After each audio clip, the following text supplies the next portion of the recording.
परमेश्वरको आवाज सुन्न हामीलाई धेरैचोटि चाहना हुन्छ नि होइन। प्रभु तपाईँ मसँग बोल्नुहोस् भन्छौँ हामी।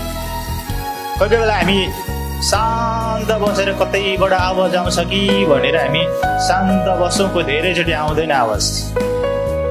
यो प्राणले मनले ढाँट्छ धेरैचोटि, छैन कि क्या हो परमेश्वर भन्छ। हालेलुया।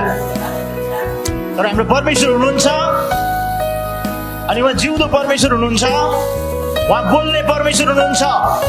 आमेन।